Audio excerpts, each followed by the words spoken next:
Welcome to IDM actors already YouTube channel. நம்ம என்ன பார்த்துட்ருக்கோம் அப்படின்னா ஸ்கூல் புக் ரீடிங் பார்த்துட்ருக்கோம். 6வதுலேருந்து 12ஆம் வகுப்பு வரைக்கும் இருக்கக்கூடிய ஸ்கூல் புக் ரீடிங்கை எப்படி எளிமையாக படித்து புரிஞ்சுக்கிறது அப்படின்றது தான். இது வந்து பார்த்திங்கன்னா டிஎன்பிசியில் குரூப் 4லேருந்து குரூப் 1, குரூப் 2 நான் இன்டர்வியூ இருந்தாலும் சரி, எஸ்ஐ பிசி எக்ஸாம் இருந்தாலும் ப்ளஸ் ரயில்வே எக்ஸாமாக இருந்தாலும் சரி, நீங்கள் ஸ்கூல் புக் ரீடிங் ரொம்பவே மஸ்ட்டு. நீங்கள் ஈஸியாக கிளியர் பண்ணணுன்னா ஸ்கூல் புக்கு கண்டிப்பாக நீங்கள் படித்து தான் ஆகணும். வாங்க வீடியோக்குள்ளே போகலாம். ஃபஸ்ட்டு கொஷின், நம்மளோட டாபிக் என்னென்னா இந்தியாவின் தொழிலகங்களின் வளர்ச்சி. இந்தியாவில் வந்து தொழிலகங்களுடைய வளர்ச்சி 8th ஸ்டாண்டர்டில் செகண்ட் டேர்ம்லேருந்து பார்க்குறோம். இதில் இந்த டாப்பிக்கில் ஒரு 35 கொஷின்ஸ் கவர் பண்ண போகிறோம். வாங்க வீடியோக்குள்ளே போகலாம். ஃபஸ்ட்டு கொஷின், பருத்தி உற்பத்தியின் பிறப்பிடம் இந்தியா என்றும் அதன் உண்மையான வரலாற்று காலத்துக்கு முன்பே செழித்தோங்கி இருந்தது என்று கூறியவர். அதாவது என்ன சொல்கிறாங்கன்னா, பருத்தி உற்பத்தியில் இந்தியா என்றும் அதனுடைய பிறப்பிடம், சரிங்களா, பருத்தி உற்பத்தியுடைய பிறப்பிடம் இந்தியா என்றும் அதன் உண்மையான வரலாற்றுக்கு முன்பே செழித்தோங்கி இருந்தது. வரலாற்றுக்கு முன்பாகவே என்ன இருந்துச்சு, இந்தியாவில் பருத்தி உற்பத்தி செழித்தோங்கி இருந்துச்சு அப்படின்னு சொன்னவர் யாருன்னா எட்வர்ட் பெயின்ஸ். சரிங்களா, எட்வர்ட் பெயின்ஸ்ன்றவர் தான் இந்த விஷயத்த சொல்வார். அடுத்தது, பிரெஞ்சு நாட்டு பயணியான டவேர்னியர் இந்தியாவில் கண்டுபிடிக்கப்பட்ட பொருட்களை, சரிங்களா, கண்டு வியப்படைந்த பொருட்கள். அது எந்த பொருளை பார்த்துட்டு அவர் ரொம்ப வியப்படைகிறாரு அப்படின்னா, பிரெஞ்சு நாட்டுடைய பயணியான டவேர்னியர் அப்படின்றவர் பார்த்தீங்கன்னா மயிலாசனம், பட்டு, தங்கத்திலான தரை விரிப்பான்கள் இதெல்லாம் அவர் பார்த்து என்ன பண்ணுறார், வியப்படைகிறார். இந்தியா வந்து ஒரு வளமான செழிப்பான நாடாக இருக்குது அப்படின்னு சொல்லி. சரிங்களா. அடுத்தது, மணி தயாரிக்கப்படும் உலோகமான வெண்கலத்துக்கு பெயர் பெற்ற இடம். சரிங்களா. மணி, நம்ம கோயில்களில் மணி பார்த்துருப்பீங்களா, அது மாதிரி மணி தயாரிக்கப்படுவதற்கான வெண்கலம், அந்த மெட்டீரியல் வந்து பார்த்திங்கன்னா வெண்கல மெட்டீரியலாக செய்வாங்க. அந்த வெண்கல மெட்டீரியல் பெயர் பெற்ற இடம் வந்து சௌராஷ்டிரா. சரிங்களா, சௌராஷ்டிரா. இந்த கொஷின்ஸ்லாம் பார்த்திங்கன்னா இந்த ரயில்வே, பிசிஎஸ்ஐ எக்ஸாம்லலாம் இது மாதிரி கொஷின்ஸு எக்ஸ்பெக்ட் பண்ணலாம். சரிங்களா. அடுத்தது, தகர தொழிற்சாலைக்கு புகழ் பெற்றது தகரம். சரிங்களா, தகர தொழிற்சாலைக்கு புகழ் பெற்றது வங்காளம். அடுத்தது, மஸ்லின் ஆடைகளுக்கு புகழ்பெற்ற இடம் டாக்கா. சரிங்களா, டாக்கா. எஸ்எஸ்சி எக்ஸாம்லேயும் இது பார்க்கலாம், இந்த மாதிரி கொஷின் ஆன்சர். அடுத்தது, கிமு 2000 ஆண்டுகளுக்கு பழமையான எத்தியோப்பியாவில் உள்ள மம்மிகள் மிகச்சிறந்த தரம் வாய்ந்த இந்திய மஸ்லின் ஆடைகளை கொண்டு சுற்றப்பட்டிருந்தது கண்டுபிடிக்கப்பட்டது. அந்த மஸ்லின் ஆடை சொல்கிறாங்களே, அந்த மஸ்லின் ஆடை வந்து பார்த்திங்க அப்படின்னா இந்தியாவினுடைய மஸ்லின் ஆடைகள் 2000 ஆண்டுகளுக்கு பழமையான எகிப்தில் பார்க்கக்கூடிய மம்மி, இந்த பிரமிடு கேள்விப்பட்டிருப்பீங்க நினைக்கிறேன். இது மாதிரி மம்மிஸ் பிரமிடு வச்சுருப்பாங்க. அது உள்ள பார்த்திங்கன்னா ஒரு இறந்தவருடைய உடலை வந்து பதப்படுத்தி வச்சுருப்பாங்க. அதில் இந்தியாவுடைய மஸ்லின் ஆடைகள் தான் சுற்றப்பட்டிருந்தது கண்டுபிடிக்கப்பட்டது அப்படின்னு சொல்லியிருக்காங்க. சரிங்களா. அடுத்து, 50 மீட்டர் அளவு கொண்ட மெல்லிய மஸ்லின் துணியை ஒரு தீப்பெட்டிக்குள் அடைக்கலாம். சரிங்களா. அதாவது என்ன சொல்கிறாங்க அப்படின்னா 50 மீட்டர் இருக்கக்கூடிய துணியை கூட ஒரு தீப்பெட்டி சைஸுக்குள்ளே அடைக்கலாம் அப்படின்னு சொல்கிறாங்க. அந்தளவுக்கு மென்மையாக இருக்கும் அப்படின்றது வெளிப்படுது. சரிங்களா. அதுக்கப்புறம், இந்தியாவின் தொழிலகங்களின் வீழ்ச்சிக்கான காரணம். இந்தியாவில் ஏன் தொழிலெலாம் வீழ்ச்சி அடைஞ்சிது, வெள்ளைக்காரங்க வந்து நம்ம நாட்டை எப்படி அடிமைப்படுத்திட்டாங்க, அதனால் எப்படின்னா ஆச்சு அப்படின்றத இதில் கொடுத்துருப்பாங்க, பார்க்கலாம். இந்தியாவின் தொழிலகங்களின் வீழ்ச்சிக்கு காரணம் ஆட்சியர்களின் ஆதரவின்மை, ஆட்சியாளருடைய ஆதரவு இல்லை. அதுக்கப்புறம், உற்பத்தி பொருட்கள் மூலப்பொருட்களின் ஏற்றுமதியாளராகவே மாறுதல். அதாவது உற்பத்தி பண்ணாமல் கிடைக்கிற பொருளை வந்து ஏற்றுமதி பண்ணுறது மட்டுமே, மூலப்பொருளாகவே ஏற்றுமதி பண்ணிகிட்டு இருந்தோம். அதை நம்ம மூலப்பொருள் என்ன பண்ணோம், அதை வச்சு ஒரு பொருளை உற்பத்தி பண்ணாமல் மூலப்பொருளாகவே ரா மெட்டீரியலாகவே நம்ம அனுப்பிட்டு இருந்தோம். ஏன்னா எந்த ஒரு பொருளும் ரா மெட்டீரியல் கொடுக்குறாங்க பாருங்கள், அவங்க வந்து பெரிய அளவுக்கு வளர்ச்சி அடைய முடியாது. அந்த ரா மெட்டீரியலை வச்சு ஒரு மிஷினோ ஒரு பொருளோ செய்கிறாங்க அப்புறம் அவங்க தான் பெரிய அளவில் வளர முடியும். சரிங்களா, அதுதான். அடுத்து, இயந்திரத்தால் தயாரிக்கப்பட்ட பொருட்களின் போட்டி. அதாவது இயந்திரங்களால் தயாரிக்கப்பட்ட பொருட்களில் போட்டி வந்துடுச்சு. ஏன்னா கைத்தறி நெசவு செய்வாங்க பார்த்திங்கன்னா, இப்போ விசைத்தறி நெசவு வந்துடுச்சு. அது மாதிரி மிஷின்கள் வரும்போது கைத்தறியான பொருட்களுக்கு என்னாச்சு, அதிகமாக செய்யும் விலை வந்து கைத்தறி பொருட்கள் அதிகமாக இருக்குது மிஷினால் செய்யுது. ஏன்னா ஒரு நேரத்தில் என்ன பண்ணுறாங்க, 100 பொருள் அவங்க உற்பத்தி பண்ணிடுறாங்க, அப்போ விலை குறையுது. அதுதான் காரணம். இப்போ இயந்திரத்தால் தயாரிக்கப்பட்ட பொருட்களின் போட்டி. அதுக்கப்புறம், ஆங்கிலேயர்களின் வர்த்தக கொள்கை. அவங்களுடைய வர்த்தக கொள்கை காரணமாக இருந்துச்சு. அப்புறம் தொழில் மையம் அழிதல், சரிங்களா. தொழில்கள்லாம் மக்கள் வந்து நாளடைவில் இயந்திரங்கள் வர வர கைத்தொழில் எல்லாமே குறைய ஆரம்பிச்சிச்சு, சரிங்களா. அடுத்தது இந்தியாவின் பழமையான தொழில் எது? இந்தியாவுடைய பழமையான தொழில் எதுனா நெசவு தொழில் பார்த்துருப்போம். காந்திஜி அந்த இதெல்லாம் நெசவு செய்கிற மாதிரி ஃபோட்டோஸ்லாம் பார்த்துருப்போம். இந்தியாவுடைய பழமையான தொழில் எது? நெசவு தொழில், சரிங்களா. அதுக்கப்புறம் பிரிட்டனின் உற்பத்தியான பொருட்களின் சந்தையாக மாறிய நாடு. அதாவது இங்கிலாந்தில் உற்பத்தி பண்ணுற பொருளை எடுத்துகிட்டு வந்து இந்தியாவில் விற்றாங்க, சரிங்களா. இந்தியாவில் விற்று சந்தைப்படுத்தினாங்க. அப்போ அதுதான் மாறிய சந்தை நாடாக நம்ம நாடு மாறி போச்சு. அது எந்த நாடுனா இந்தியா. அதுக்கப்புறம் இந்த பிரச்சனையை தான் என்ன பண்ணுறாரு, நம்ம நாட்டினுடைய ஒரு மூதறிஞரான ஒரு நபர் பேசுகிறாரு. செல்வ சுரண்டல் என்ற கோட்பாட்டு புத்தகத்தின் ஆசிரியர் தாதாபாய் நவ்ரோஜி. இவர் தான் முதுபெரும் மனிதன் அப்படின்னு சொல்லுவாங்க. இந்த தாதாபாய் நவ்ரோஜி தான் என்ன சொல்கிறாரு, இங்கிலாந்து நாட்டுக்காரங்க வந்து இந்தியாவில் இருக்கக்கூடிய வளமான செல்வங்களை சுரண்டி எடுத்துகிட்டு போயிட்டாங்க அப்படின்னு சொல்லி சொல்கிறாரு, சரிங்களா. அப்போ இது ஒரு முக்கியமான கொஷின். செல்வ சுரண்டல் கோட்பாடு என்ற புத்தகத்தின் ஆசிரியர் யாருன்னு கேட்டாங்கன்னா தாதாபாய் நவ்ரோஜி, சரிங்களா. அடுத்தது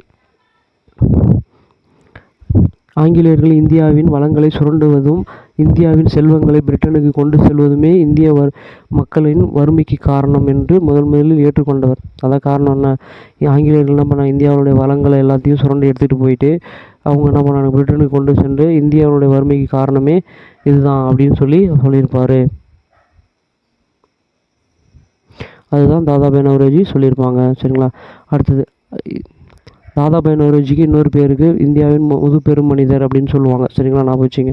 அடுத்தது அசாம் தேயிலை நிறுவனம் நிறுவப்பட்ட ஆண்டு, சரிங்களா. அசாம் தேயிலை நிறுவனம் நிறுவப்பட்ட ஆண்டு எப்போ அப்படின்னா 1839. 1839 தான் அசாம் தேயிலை நிறுவனம் உருவாக்கப்பட்டது. அடுத்தது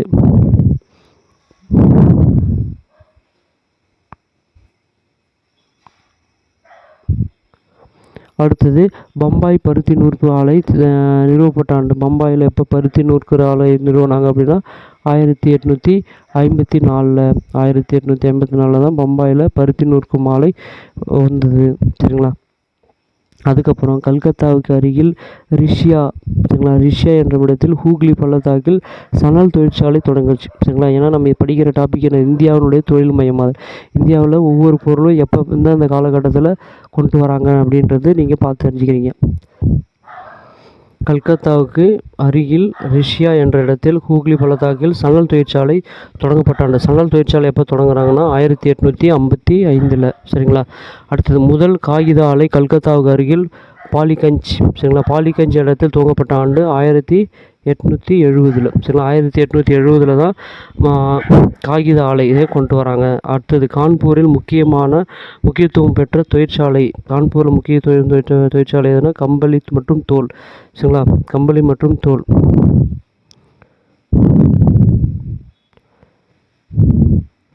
அதுக்கு அடுத்தது பார்த்திங்க அப்படின்னா குல்டி என்ற இடத்தில் முறையாக நவீன முறையில் எஃகு தயாரிக்கப்பட்ட ஆண்டு. முதல் முறையாக எஃகு தயாரிக்கப்பட்ட ஆண்டு அப்படின்னா 1874 தான் எஃகு வந்து தயாரிக்கிறாங்க குல்டி என்ற இடத்துல, சரிங்களா. அடுத்தது இந்தியாவின் மிகப்பெரிய அளவிலான எஃகு உற்பத்தியை மேம்படுத்திய பெருமை யாரை சேரும் அப்படின்னா ஷாம்ஜெட்ஜி டாட்டா, சரிங்களா. டாட்டா நிறுவனம். டாட்டா தான் இரும்பு சம்மந்தமான உற்பத்தி பொருள்லாம் பார்த்துருப்போம். அதில் தான் சொல்லியிருப்பாங்க இந்தியாவின் மிகப்பெரிய அளவிலான எஃகு உற்பத்தி மேம்படுத்திய பெருமை யாரை சேரும் அப்படின்னா ஷாம்ஜெட்ஜி டாட்டா, சரிங்களா. அடுத்தது ஷாம்ஜெட்பூர் என்ற இடத்தில் டாட்டா இரும்பு எஃகு நிறுவனம் அமைக்கப்பட்ட ஆண்டு, சரிங்களா. டாட்டாவுடைய இரும்பு எஃகு தொழிற்சாலை ஷாம்ஜெட்பூரில் எப்போ தொடங்கினாங்க அப்படின்னா எந்த ஆண்டுனா 1907, சரிங்களா. அடுத்தது 1861 ஆண்டு 2573 கிலோமீட்டராக இருந்த ரயில்வேவுடைய நீளம் 1914 ஆண்டு எத்தனை கிலோமீட்டராக அதிகரிச்சுது அப்படின்னா 55,773, சரிங்களா. 55,000 2500 55,000 அளவுக்கு உயர்ந்திருக்கு, சரிங்களா. அடுத்தது சூயஸ் கால்வாய் திறப்பு ஐரோப்பியாவிற்கும் இந்தியாவிற்குமான தூரத்தை எத்தனை கிலோமீட்டர் தூரமாக குறைஞ்சிது அப்படின்னா 4987, சரிங்களா. 4000 கிட்டத்தட்ட 5000 கிலோமீட்டருக்குள்ளே இருந்துச்சு, சரிங்களா. அப்போ 4987 கிலோமீட்டராக குறைஞ்சிது. ஏன்னா இது வழியாக வர்றதுனால குறுக்கு வழி, சரிங்களா, ஈஸியாக அவங்க நம்ம நாட்டுக்கு வர முடிஞ்சுது ஐரோப்பியர்கள்.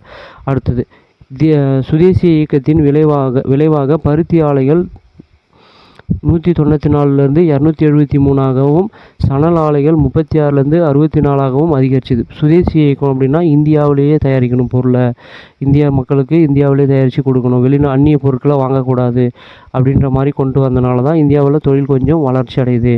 194லேருந்து 273ஆகவும் பருத்தி ஆலைகள், சரிங்களா, 36லேருந்து சணல் ஆலைகள் 36லேருந்து 64ஆகவும் உயர்ந்தது. எப்போ நம்ம ஒரு நாடு தற்சார்பு பொருளாதாரம் வச்சுருக்குதோ அப்போ தான் அந்த நாடு எந்த நாட்டுக்கும் அடிமையாக இருக்கணும்னு அவசியம் இருக்காது. அவங்களுடைய எல்லா விஷயத்தையும் அவங்களே அந்த நாடே தீர்மானிச்சுக்கலாம், சரிங்களா. அமெரிக்காலாம் அது மாதிரி தான் அவங்க இருக்கிறாங்க, சரிங்களா. பெரிய வளர்ந்த நாடுகள் எல்லாமே அமெரிக்கா, சைனா, ரஷ்யாலாம். ஓகே, அடுத்தது சுதேசி இயக்கத்தின் விளைவாக பருத்தி ஓகே படிச்சிட்டோம்.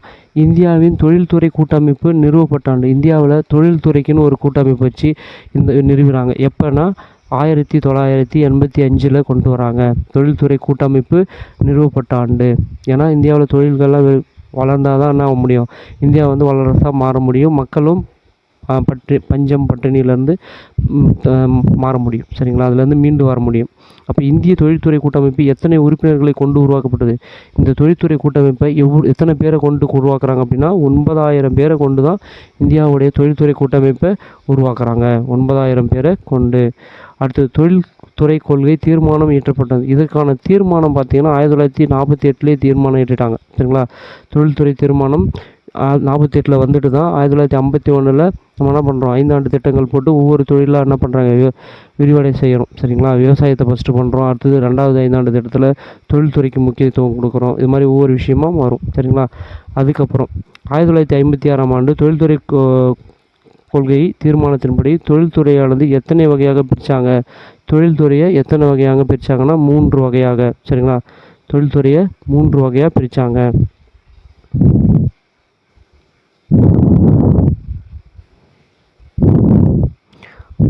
அடுத்து தொழில்துறை கொள்கை தீர்மானம் ஓகே. அடுத்தது 28 தொழில்துறை வளர்ச்சியின் உற்பத்தி வளர்ச்சியுடைய விகிதம், சரிங்களா. வளர்ச்சியுடைய விகிதம் துரிதமாக வளர்ச்சி அடைந்த காலகட்டம். எந்த காலகட்டத்தில் துரிதமாக வளர்ச்சி அடையுது அப்படின்னா 50லேருந்து, சரிங்களா, 50லேருந்து 65 வரைக்கும், கிட்டத்தட்ட 15 ஆண்டுகள், சரிங்களா. 1950லேருந்து 65 வரைக்கும் தொழில்துறை துரிதமாக வளர்ச்சி அடைஞ்சிக்கிட்டே இருந்துச்சு. எப்போ பின்னடைவு காலம் அப்படின்னா 65லேருந்து 80 வரைக்கும் பின்னடைவு காலம். ஏன் அப்படின்னா இந்தியா சீனா போர், பஞ்சம் நிலவியது, இந்த மாதிரி காலகட்டத்தினால இதெல்லாம் வந்திருக்கும், சரிங்களா. அதுக்கப்புறம் தொழில்துறை மீட்பு காலத்துக்கு கருதப்பட்ட காலம். எப்போ நம்ம மீட்பு காலம் அப்படின்னா 80லேருந்து 91 வரைக்கும் மீட்பு காலம். 1991 தான் என்ன கொண்டு வராங்க, எல்பிஜி, அதாவது லிபரலைசேஷன், அதாவது உலக பொருளாதாரத்தை விதமாக கொண்டு வருவாங்க, சரிங்களா. அதாவது அதான் என்ன சொல்லுவாங்கன்னா எல்பிஜி அப்படின்னு சொல்லுவோம். லிபரலைசேஷன் உலகமயம், அதாவது தாராளமயமாதல். அதுக்கப்புறம் பினா ப்ரைவேட்டைசேஷன், தனியார் மயமாதல். ஜினா குளோபலைசேஷன், உலகமயமாதல். அப்படின்ற விஷயத்தை எப்போ கொண்டு வராங்கன்னா 1991 தான் கொண்டு வருவாங்க, சரிங்களா. அதுக்கப்புறம் மிகப்பெரிய போக்குவரத்து ஒன்று இந்தியாவில், அதாவது உலகின் மிகப்பெரிய போக்குவரத்துகளுடன் ஒன்று அப்படின்னா எது, இந்தியாவின் சாலை போக்குவரத்தும் அது ஒன்று தான், சரிங்களா. உலகின் மிகப்பெரிய போக்குவரத்துக்குள் ஒன்று இந்தியாவின் சாலை போக்குவரத்து. அடுத்தது பொருளாதார வளர்ச்சியின் ஒரு முக்கிய அம்சம் எது அப்படின்னா தொழில்மயமாக்கல் அதிகமாக இருக்கதான் அதிகமாக என்ன பண்ண முடியும், ஒரு நாடு வளர முடியும். பொருளாதாரத்தில் நம்ம நாடும் பெரிய அளவில் வளர முடியும், சரிங்களா. இந்தியாவின் மின்சார உற்பத்தி அயல்நாடுகளில் எத்தனையாவது நாடாக உருவாகியுள்ளது? அதாவது இந்திய மின்சார உற்பத்தியின் ஆசிய நாடுகளில் எத்தனையாவது நாடாக உருவெடுத்திருக்கு அப்படின்னா 3வது நாடாக உள்ளடங்கியது, சரிங்களா. மின்சாரத்தை அதிகமாக உற்பத்தி பண்ணுறதுல ஆசியாவிலேயே இந்தியா 3வது இடத்துல இருக்குது, சரிங்களா.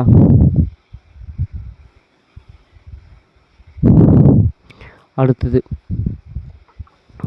இந்தியாவின் முதல் 3 ஐந்தாண்டு திட்டங்களின் முக்கிய நோக்கமாக இருந்தது. முதல் 3 ஐந்தாண்டு திட்டங்கள் எது எந்த பேஸ் பண்ணி இருந்துச்சுன்னா வலுவான தொழில்துறையை உருவாக்குவதல். சரிங்களா, வலுவான தொழில்துறையை உருவாக்கிட்டோம் அப்படின்னா ஒரு நாடு ஈஸியாக வளர்ந்துடும்.